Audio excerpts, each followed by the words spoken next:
spiritual assembly consists of 9 adult Baha'is,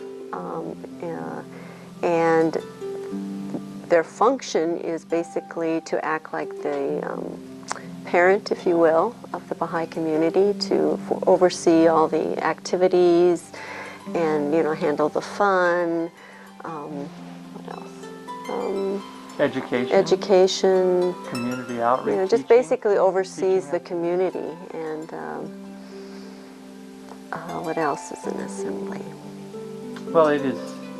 We don't have a clergy. Yeah, we don't have a clergy, So it falls to the Baha'is themselves to administer all the affairs of their faith life and their interactions then with the larger community. And that's the role of the assembly, is those elected Baha'is are charged with administering all of those affairs of the faith and to encourage the individual Baha'is to fulfill their role and their obligations and responsibilities as adherents and followers of Baha'u'llah and his cause. And the members are elected by the Baha'i community, and there's no campaigning or anything like that, no electioneering. It's all just each individual who's eligible is voted for. Which is really something that I think attracted both of us to the faith, was this idea of getting away from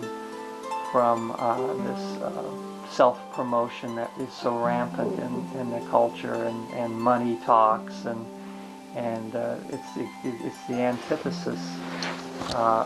The Baha'i election process is the antithesis of that, where it's self-effacement and service that are the calling card for Baha'is. And I think another thing, that when there are issues in the community or problems that the assembly has to deal with, those problems are dealt with not only through of course the laws of the faith but through spiritual principles, which is different from the outside world and how we handle different situations and problems within communities. But I think through the spiritual assemblies, there's that aspect, that they look at the spiritual ways to solve different problems and apply those spiritual principles to problems.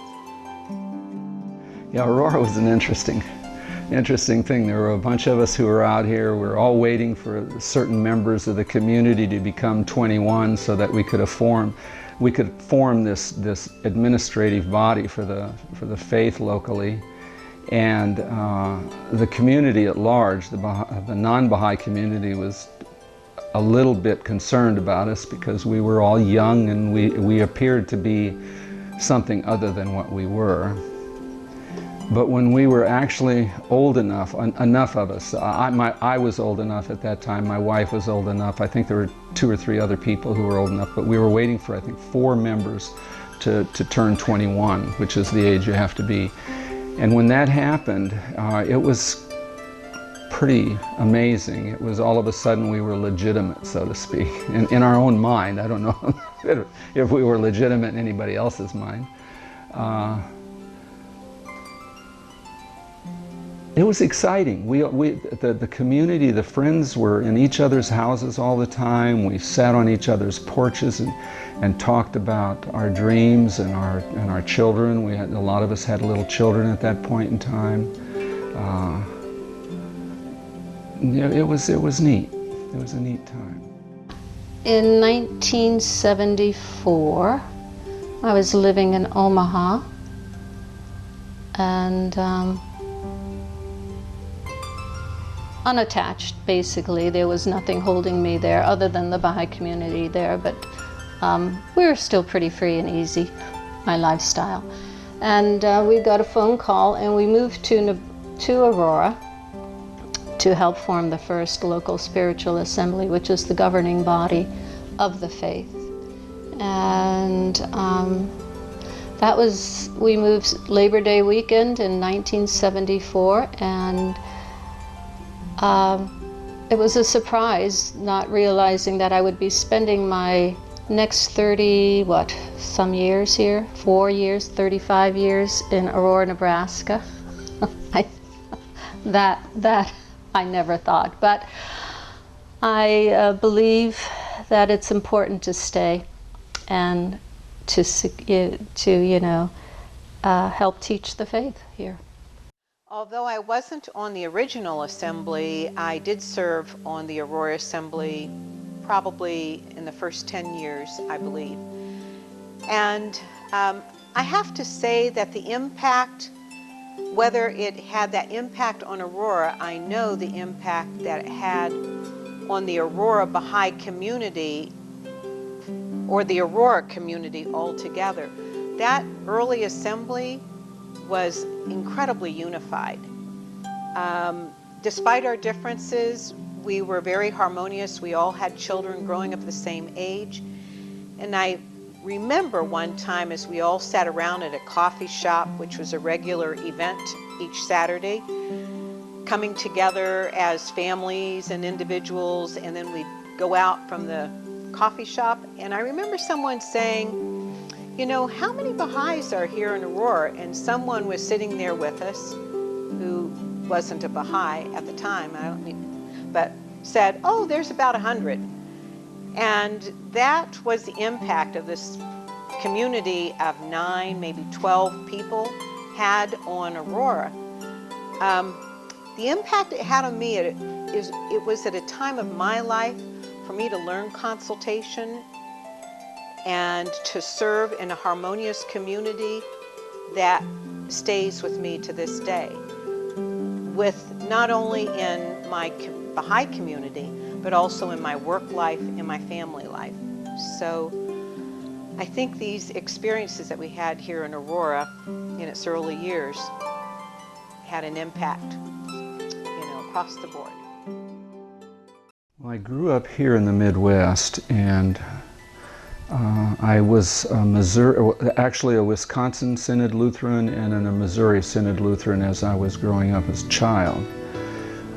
As I got a little bit older and after confirmation, I became a little skeptical of some of the things that I seen not only in the church but just in religion in general. So that led me to become more of an agnostic as I got into my high school years, and pretty much an atheist by the time I hit my time in the service in the military. I, of course, grew up as a Roman Catholic, and I say of course because my parents are Polish immigrants, and one could say that the Roman Catholic Church is the national religion of Poland. The vast majority of people are adherents of that, and so when they came over here, of course, they brought us up in Roman Catholicism, and so I spent all my formative years, went through all the First Communion, penance, sacrament of penance and confirmation and all those things. And through high school, while I was living at home, I attended church regularly with my parents. And then when I left Aurora, I left the church basically. When I was away at school, I never went to church and never went back. I grew up not with really any spiritual strong ties. My family were on the rolls of the Methodist Church, and so we would go to church, on the special Easter and Christmas and things like that, but nothing real regular in my family. And I think my siblings, some of them are still members of the Methodist Church, but wasn't very religious family at all. Well, I grew up in Omaha, Nebraska, and my father was the director of the Easter Seal Society, but he was also a minister in their reorganized Latter-day Saint Church. And my dad had been in that church for about 3 generations himself. And so, of course, he and my mother raised us with that spiritual foundation. And one thing I'm really grateful for is the fact that my parents were really very spiritual individuals, and they made spirituality an everyday part of my brothers and our lives. But when I got to be about 16, 17 years old, I began to have questions. And I had questions like, well, Dad, there were civilizations upon civilizations before Jesus. that lived on this earth, and what happens to them? And my father's reply, which was grounded in his church beliefs, is that when they died, they got another chance to recognize Christ. And I even remember back then that somehow that just didn't set right in my mind as to how things might be. And the other thing was that we were in a very racially and ethnically mixed neighborhood in the church where I grew up in, and yet the only race of individuals in my parents' church were Caucasians. And again, that began to raise some questions with me. As a young child in a family of 6 people, my mom and dad and 4 of us when I was real little, hometown was Fairfield, Nebraska. We went to the Christian church there, and it was a disciples type affiliation, I guess. Pretty run-of-the-mill, mellow Protestant church. Somewhere in my teenage years, we merged with the Methodist church, and in fact they tore down both buildings and built a new church called Community Church and affiliated with the Presbyterian denomination, I guess because Hastings College was close by and it was a Presbyterian school and we could get interim ministers from there. So I figure that set me up pretty well for kind of an eclectic, unifying type faith like the Baha'i faith. I was brought up Roman Catholic.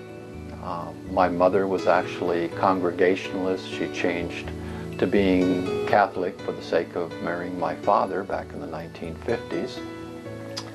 And myself, at a certain point, I kind of fell away from the Catholic Church, and when I was in college, became pretty much of an agnostic for quite a few years, but then gravitated towards the activities of the on-campus ministry, the Presbyterian Church, United Ministries of Higher Education. That particular ministry reached out to all of the disenfranchised groups that were on campus that didn't even have a place to meet. And that included the Islamic students, that included the gays and lesbians, that included about anybody who just didn't have a place to fit in. My religious upbringing was through the Evangelical United Brethren Church, which was a Protestant denomination. It more like the Methodist Church, which it united with in the early, late 1960s, I guess. My religious upbringing, catechism, when I was a grade schooler, inducted into the membership of the church. I do not remember anything in particular about the theology or great big discussions in the church at all. It was going to church, going to Sunday school, doing the catechisms, which familiarize you with the Bible and the life of Christ and things like that. We did not discuss at home religion much. We observed the main religious holidays. Religion was a private matter. We weren't a family that prayed together or really did anything overtly religious other than go to church and Sunday school. Youth group was also part of that. But again, no,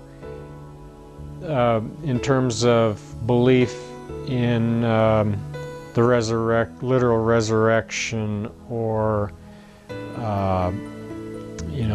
rapture or end time ideas or the return, that was pretty foreign in my upbringing. We didn't talk about those things. I would say growing up here in Aurora is pretty conservative here, and My mom was originally Catholic and she converted to a Presbyterian, and she was pretty adamant about us going to church every Sunday. And I think the thing that growing up for me was most important was she was real strong about, love thy neighbor as thyself. That was kind of our modem at home, and I think that had a big effect on me as I was growing up, not to really judge people that were different than myself, but just to love them as if they were living next door to me. And that's kind of always been, I guess, my religion until I, was introduced to the Baha'i faith.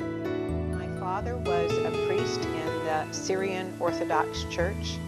We traveled around a lot, and as a consequence of being in this rather strict environment, I thought of religion as a pretty strict thing, with a lot of laws and a lot of do's and don'ts. However, my mother was a very, what I would call a spiritual light.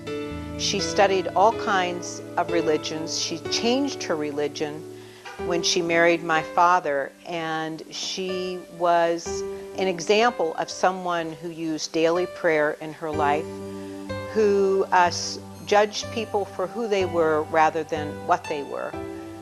And so I would say that's the kind of life that I grew up with. My mother was a devout Catholic. Therefore, I was a Catholic.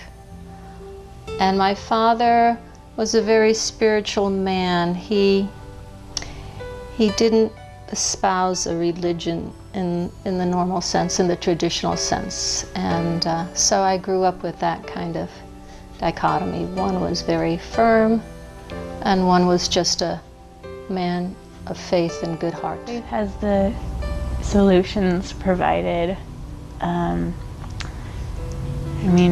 All the problems that we see are things that the founders of the faith knew were going to happen over 100 years before some of them started. And there are very clear, directions for how to help those things. And so it's very like, the right need for the world, and makes sense.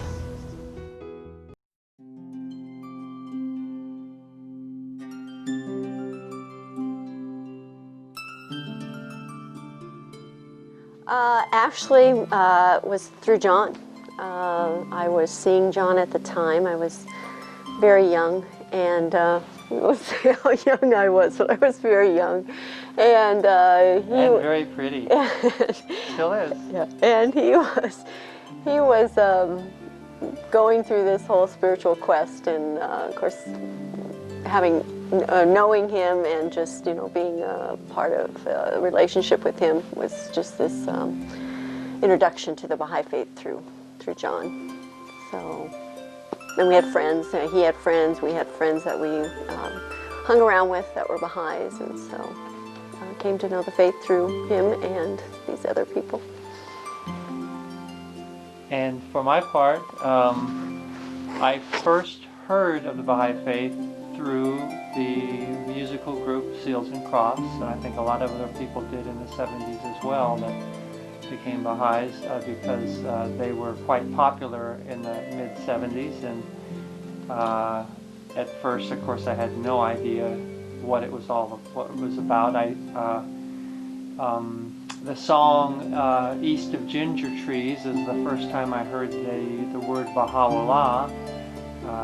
The lyrics in there, prepare to meet Baha'u'llah in the Garden of Clove. I had no idea of who they were talking about. I thought it was, because of the B's and the apostrophes, I thought it was maybe some kind of related to the B'nai B'rith, the Jewish Anti-Defamation League, but I knew it wasn't exactly the same as that. And then some Baha'is moved to Aurora with Earl Harris Construction.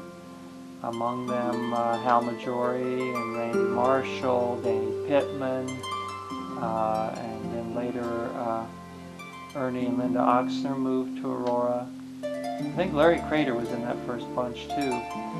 And got to know them, and as Mardell said, I was engaged in kind of a very wide-ranging search and study of all sorts of religions that were different from what I'd grown up with, different from Catholicism and actually different from Christianity.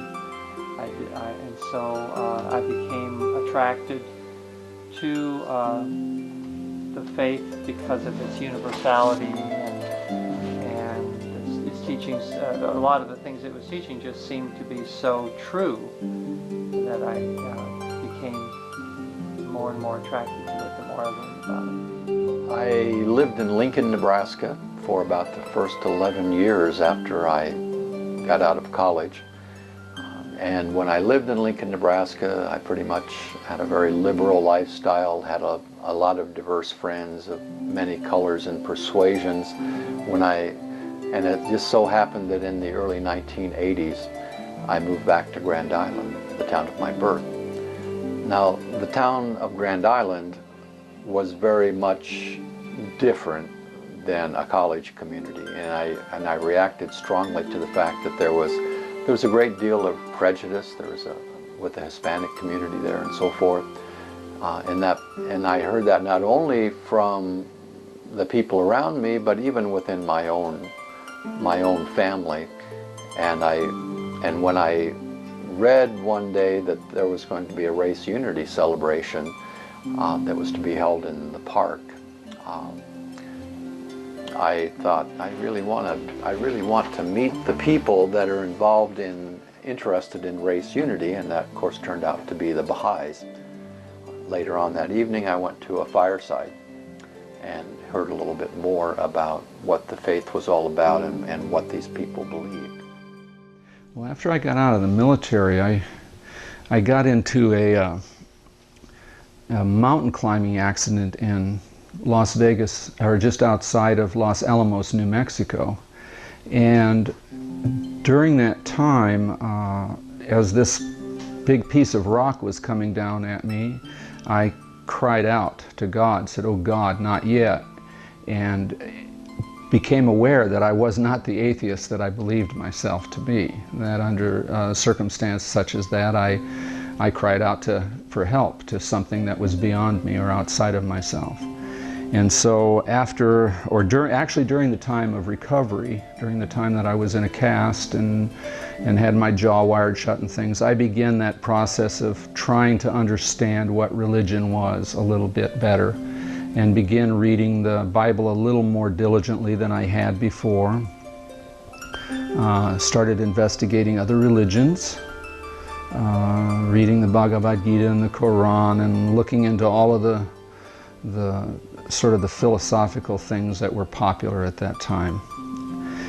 A friend of mine, Terry Luce, went out to California and found out about the Baha'i faith out there, and when he came back to Omaha, he was walking down Dodge Street in Omaha and seen a painting of mine inside of a window, and knocked on the door, and my wife, or my girlfriend at that time, but my present wife, Linda, answered the door, and Terry knew her from other sets of friends. And so he was surprised to see Linda in relationship to work that he knew was mine. And he began telling us about the Baha'i faith.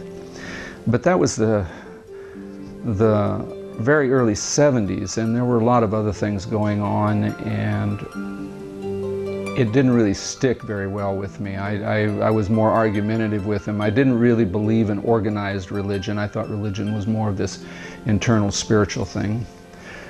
But he brought a book over called Baha'i World Faith, and he said, "Read this, and when you're done with that, if you don't accept that there's some truth here, then I'll never bring it up again." And I sat down that afternoon with that book, and I read it from cover to cover without stopping. I read till 6 o'clock the next morning. And by the time I was finished with that, I was An acquaintance knocked on our door. I was living with Ernie at the time, my husband now. And he'd seen a painting of Ernie's from the street and was surprised when I answered the door, as much as I was surprised to see him. And then he would come and visit. He had become a Baha'i in California, recently returned from California. And that was how I first heard of the faith. I probably heard of the Baha'i faith through some type of reference made in the 60s or early 70s by Seals and Crofts, musical artists of that period. May have seen them on TV. I think I saw a table in the student union at the University of Nebraska with Baha'is. Don't know what it said. Baha'i faith may have showed the temple in Wilmette or something. So I knew the word only. I didn't have a clue of what it meant. Later on, I may have known a few of the references to the faith in Seals and Crofts, but I wasn't a big Seals and Crofts fan. They were just common, and if you had the radio on, you'd hear about them. It wasn't until Jan and I moved back to Aurora in 1977. We knew that there were Baha'is here. We knew a couple of the names, and we became more acquainted with some of the Baha'is very early after we moved into our house, after a summer of working on it. Got to know Ernie Oaksner and Linda, and Ernie worked with me. We painted houses together in September of that year. So got to know very quickly then what the faith was about. I mean, we didn't just start right off, but gradually we talked about it. And John and Mardell Jasnowski, well, they weren't married at the time. They were here, and John knew quite a lot about it, so John would come over. This was before they were Baha'is. And John would talk quite a bit about the Baha'is. And people like Larry Crater, Mark Davis, we were in settings where it was very casual and comfortable, and the faith would come up and people would talk, and I wasn't scared about it or offended by it or anything like that. I was basically, by that time, somewhat of an agnostic and had a science education, so I was a bit maybe turned off by a lot of religion, and I didn't think it was catering much to the world we lived in. That was my opinion. Not having had a extremely deep religious training when I was growing up, other than just going to church, I didn't, I wasn't drawn back into that or deeper into religion at that time. But that's where I learned about the Baha'is, and I was intrigued by some of the more universal aspects of it, a variety of things, social and theological. Began to think about it more than about religion in general. I heard about the Baha'i faith first when I was in college. And my roommate was Theora, who is now Theora McVeigh.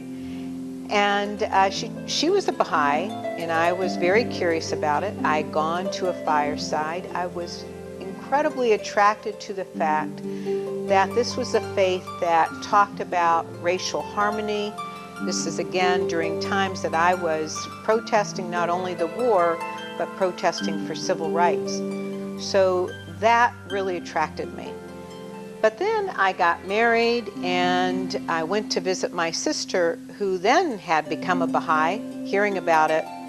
And And through a series of happenstance, we met a Persian Baha'i who happened to live next door to us here in Omaha, or there in Omaha where we lived. And Alfred Aflatooni taught us the faith, and that's when we became Baha'is. Well, I was living in Lincoln at the time. I was about 19 years old, and I was kind of into being a vegetarian and a little bit of a hippie type life at the time. And I just ran into a gentleman that was a Baha'i, and he introduced me to the faith, and I started investigating it on my own. And what I found was that it kind of met all of the criteria that I had kind of been grown up with about treating your neighbor as yourself, and not being prejudiced towards people. And it's like it was what I'd always believed, but I didn't know what to call it. So that was kind of exciting to know that there was actually something out there that taught what I'd already believed in accepting people of all backgrounds. I don't really remember when I first heard about it, other than I think it was not long after Bill and I were married in '74, and we were still living in Lincoln. We were hearing probably from his parents about these young people in the community that were Baha'is, and they didn't really know much about it other than they thought well of them, so we were curious I was then. in college, and this would have been back in 1972. And my roommate and I went down into the basement where they had a soda fountain and snack bar. And we got a Coke, and she pointed out an individual sitting over in the corner. He was a young man, I imagine in his early 20s. And what I remember about him is that he was an amputee and walked on crutches, and he was very friendly. And so Sarah had met him the night before, and so he motioned to us, and we came over and sat with him. And he was a member of the Baha'i faith, and I had never heard of the Baha'i faith before. And so he gave us an explanation. I don't even remember what it was now, as that was many years ago. And then invited us to what we call a Baha'i fireside, which is a meeting to learn more about the faith. And being in school, it changed at different ages. At first it was kind of like, oh man, you guys get a Yamiha and Christmas, that's awesome. And then it kind of went into, okay, we remember that you're different, what's going on, and kind of questioning, but not really, not really having other people care that much, but being kind of curious because it was something different. And changed into some awkward situations for not everybody, but some people who were pretty harsh judges of it and really did not like the fact that I was Baha'i.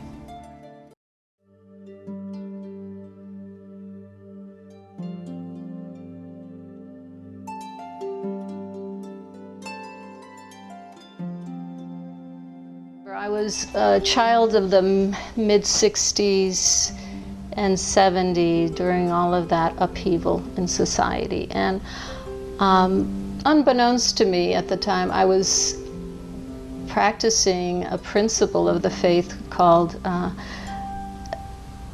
individual investigation of truth. And I was reading different philosophers. I was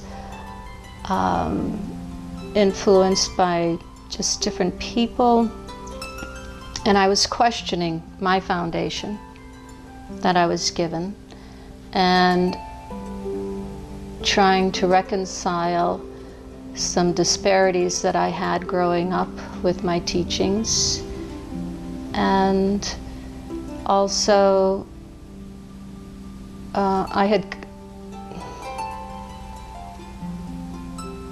I wanted to understand for myself. I wanted ownership with my beliefs, not that it was given to me through my parents, but that I could be absolutely certain. And so my investigation was actually laying a foundation for my belief system in the Baha'i faith and Baha'u'llah. I went through a process of really active investigation for several weeks. I read the Bible for the first time in my life. So that's not something that little Catholic kids are encouraged to actually do. You're taught catechism, but not the Bible. And so I read the Bible. And I also read scriptures through other offshoot groups such as the Seventh-day Adventists and so forth. I think when I got to the point where I really thought that I was going to be making a considered decision and actually choosing, the stakes seemed pretty high all of a sudden. Although I'd languished and been a nothing, so to speak, for so many years, I took very seriously the idea of making an active decision out of becoming a Baha'i. And finally, after about 6 weeks of that kind of investigation, I declared myself to be a Baha'i at that point. As a side story, one of the things that was kind of a personal miracle of sorts, that first fireside that I went to, Hal Majori was the one who did most of the speaking that evening.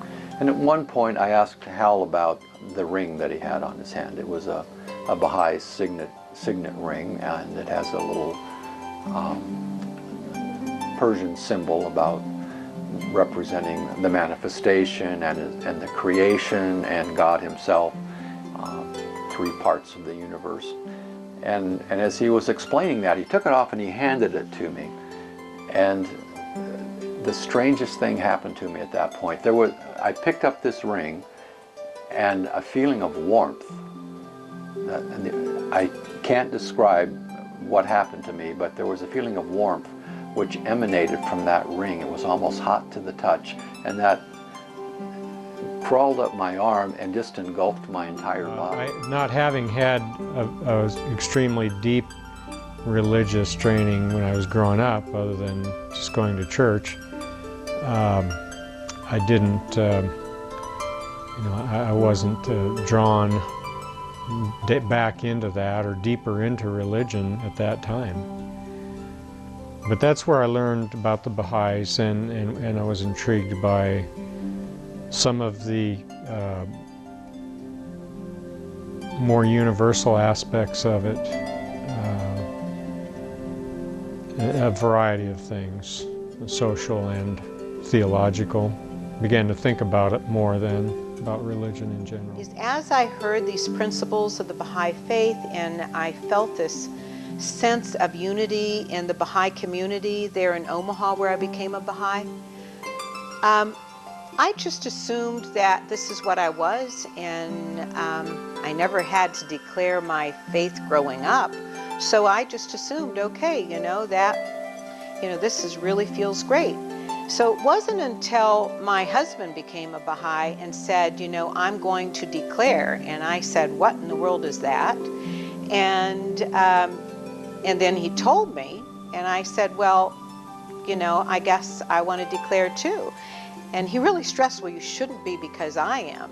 And I was like, well, no, it's just that I have thought about, I haven't even given this any thought of becoming because I thought I was. So in essence, that's how I became a Baha'i, is somebody had to tell me that, there is a process that one would go through to become a Baha'i. Well, one of the things I learned when I went to a couple of firesides and met some of the other Baha'is is the first thing that impressed me is that they were individuals of every ethnic and racial background. And they were, at that time, from all over, because several were university students. And the other thing that struck me is that they had an incredible love and caring for one another, and that their mutual friendship was really based on their spiritual beliefs and not on anything else. And then when I heard more about the faith, and that it was a progressive revelation, and that it is part of that plan that Abraham made with mankind, that he would never, God would never leave us alone. And so that throughout all time, there have been different messengers of God that have come, and that really were all the same religion, but that there was a new manifestation today, and that's really what attracted me. Like I said, I had been investigating a lot of different religions, and in the process of doing that, I discovered these bits of truth that to me were they were true. There couldn't be any doubt about the truth of them. But they came from lots of places. There were truths in the Bhagavad Gita. There were truths in the Old Testament and the New Testament. But somehow they just never, I couldn't find a way to fit them together. And it was like having this puzzle, a puzzle box full of puzzle pieces, but the cover was missing. And no matter how hard I tried, I couldn't make those pieces of puzzle fit together. They seemed alien somehow. But yet I knew that they were part of the same puzzle. And when I read the Baha'i Faith, when I read about the things that Baha'u'llah talked about, it was like somebody handed me the lid to the box of that puzzle. And these disparate pieces, these disconnected truths, suddenly became links in a single truth for me. It was as clear as looking out the window and seeing the sun coming up over the horizon. It was an amazing experience. Well, when I was initially attracted to the faith, it was in Lincoln, Nebraska, and they had a fairly large Baha'i community, and it seemed like all of the people in the community were very accepting of everyone, and there was quite a bit of diversity in the community, race and ethnic backgrounds and such. And I guess what happened for me is the more I studied the faith and realized what the teachings were all about and who Baha'u'llah really was, and I came to the conclusion that he was who he claimed to be, I felt it would be hypocritical on my part not to become a Baha'i, and because it pretty much embodied everything that I already believed. Well, the attraction, I think, was the connection that it makes with all religions. I remember when I was pretty young, probably a teenager, my father told me about a comparative religion class he'd taken at Hastings College when he was there, and he expressed the opinion that there was a lot in common amongst all the religions, that there was a common thread running. And I guess I was impressed by that, and I never forgot it. And so when I started learning more about the faith and the concept of progressive revelation and how it is a faith that unifies all the major religions that came before it, I was impressed with that. What made me decide? I guess a couple of books. There were The Thief in the Night was one that I was impressed with, and I can't remember which others exactly, but I just believed it was true. For me, I think maybe one of the major differences between the Baha'i faith and other religions was the administrative order. Just knowing that there was a plan for the future of mankind and a spiritual, way to govern, and so for me that was probably a main attraction for the faith, that it made it different from other religions. And I don't know, there was just a feeling. I loved, the Baha'is that I had met. I mean, I just thought they were, very neat individuals, very loving, kind people. And I don't know, that was another attraction. I think it was just the people. We became friends, really good friends with Randy and Jerry Marshall. And so I think through them, we got deep in the faith, both of us. And for me, I had a period where I studied. John was away. I decided I needed to make a decision about the faith in terms of my, actually becoming active in the faith and becoming a Baha'i. So while he was away, I did some pretty good, an in-depth study of it, and had decided at that point that I was going to enroll, but I was going to wait for John to come home after he had been touring with a choir, and so I was going to wait to talk to him when he got home. But for me, that's what attracted me to the faith. And let's see, what attracted me to the faith? I think, well, all the things that Mardell talked about certainly were factors. Ultimately for me, I had said to myself that I was looking for the truth. And no matter where that led me, I'd been kind of disillusioned with what had been set out societally as in my growing up years as this is what the truth is, whether that's formal Roman Catholicism or Protestantism. I'd grown up with those, and at one point in my life had accepted Christ as in the formulaic way that fundamentalist Christians say you must, and it just didn't feel right. There were questions that I had that were still very much unanswered, and so I was still very much looking for what the genuine article was. And I had told myself that no matter where it led me, how much it may be disdained by the majority of the people or society, if I thought it was true, I was going to go with it. And the more I learned about the Baha'i faith and the beauty of the writings, the impact of the truths that they reveal, I just couldn't deny it.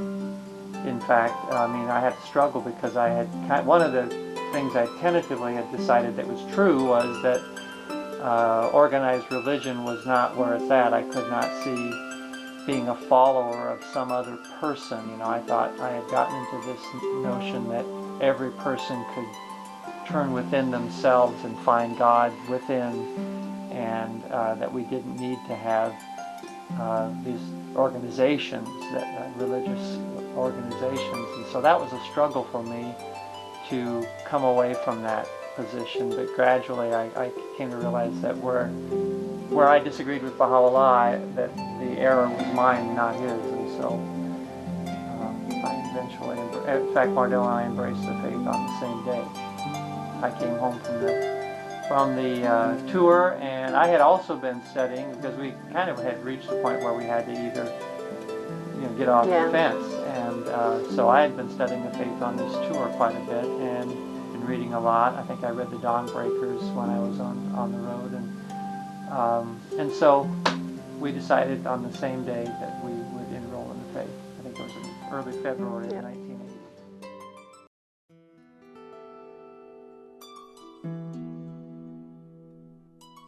The community at large is a very different community now than it was when we first arrived in Aurora.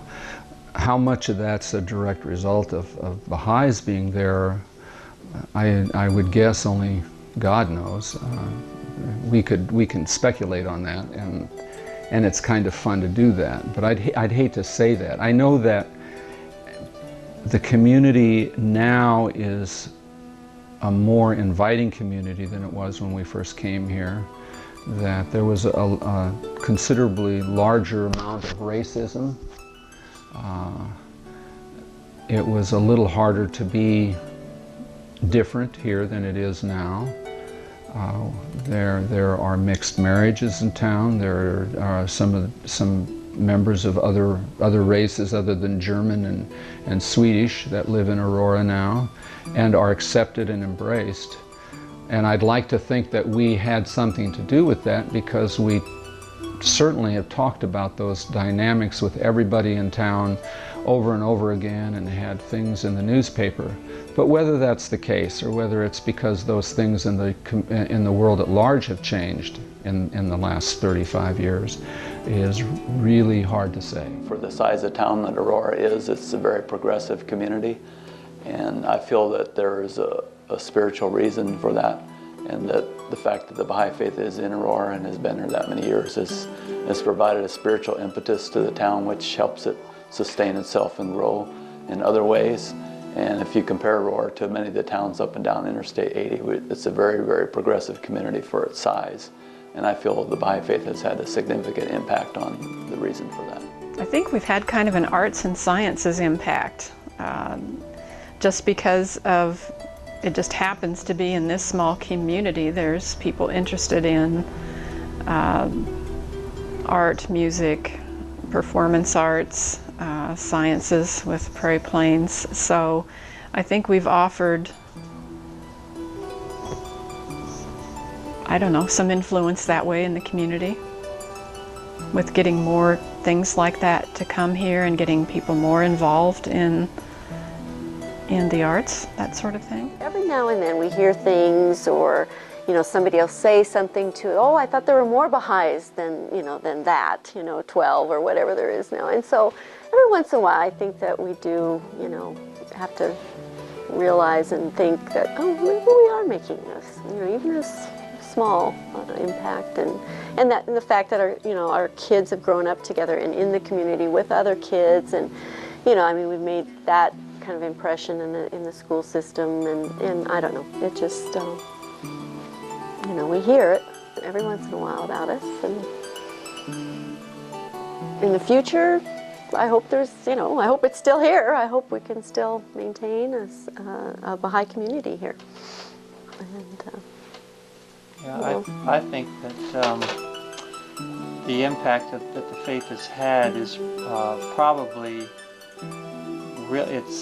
there's been a very long germination period. I think the fact, I don't think Aurora would be the same. I don't think we can calculate, I guess I'm trying to say, what the impact has been right now, because in the fullness of time, maybe decades, maybe a century from now, then it will become apparent, more apparent, what the benefits were of having had a Baha'i community here, all those years ago. I know that there have been times that the fact that the Baha'i faith is here has made others uncomfortable, because we've been told as much, and we have been on occasion denounced in one way or another by whether it's a clergyman or whatever. But we've also had, as a result of that, had other clergy and prominent people come to our defense and to speak very highly of the Baha'i community. And so I think people respect the Baha'is in Aurora, and I think the fact, think of if Aurora had all kinds of diversity, it would be a wonderful thing, and I think it would be conducive to a stronger community. And just the fact that the Baha'is are here, and there is this counterpoint to all the overwhelming Christian influence, and the kids growing up know that they at least because of our kids have heard the name, are aware that there is another way to approach one's spiritual life than what they are seeing in all around them, that there is other faith communities, and that are able to function and to enjoy the same sorts of spiritual benefits as they are. So I think it's been very positive impact, and I'm hoping that at some point we'll get more people to investigate and recognize Baha'u'llah, and the benefits will multiply. I think that the faith has had an impact on Aurora. Of course, it's only been a handful of people. When there were a lot of children and youth here, probably 20-some people in a town of 4,500 or so. But I think that the things that the Baha'is were into and their social connections, if you were to kind of draw a map of who knew who in the town over the past 30 years, the Baha'is knew and have interacted with quite a few people in the community, and in quite a number of ways. For example, John has sung at numerous weddings and funerals for the last 30 years. He knows everybody. That's just one example. Everybody knows different people, and I'm sure the community knows who the Baha'is are. In the service projects, I think that the Baha'is have been very consistent at what they do and have done in service to the community. Again, it's easy to overlook when we're judging ourselves of what we do, it's easy to overlook what we've done. But Ernie's been involved in the food pantry. We've done library books for a number of years. So some little things, some big things from time to time. So, and I don't know how to judge what has an impact. I think one thing that's very difficult to estimate the impact on is the ideas that Baha'is are usually talking about, which relate to principles in the faith. Jan and I deal a lot with science and education and nature, and I think we've had an impact there. Now, whether people think of that as a Baha'i impact, they may not, but it's in there somewhere. It's definitely a part of that, of our emphasis of learning about the world we live in. So I think there's been an impact on many different levels. I think that as individuals, we have been accepted by the community. We're all very active in community affairs. Many of us own businesses. We've had our children grow up here. People have come to know and accept us on that level. As in terms of that translating into new adherents to the faith and from this community, that hasn't really happened, although we have a lot of what I would call friends of the faith at this point. Many seeds have been planted in terms of the relationships that we have with people. I think our faith and our commitment to this community has grown, just like we have grown, and have all aged together, some of us, and have been, some of us, in each other's lives for basically 35 years. And so I think today it's very different than it was when I came here in the early 1970s, because I don't think the community really knew us, knew who we were, or what we believed in. And at first I think maybe because it seemed foreign or different, that I think originally it took people time to realize that Baha'is themselves love God deeply and love this faith deeply and each other. And now today it's very different. Several of us have owned or do own businesses here. We're part of the community. Our children have all have gone to school here and grown up with other children, and I myself have a deep respect and love for Aurora. And my family and I moved back here about 17 years ago, and I really can't imagine living any place else. And just as I love the faith, I've grown to love the people in this community as my neighbors and my friends.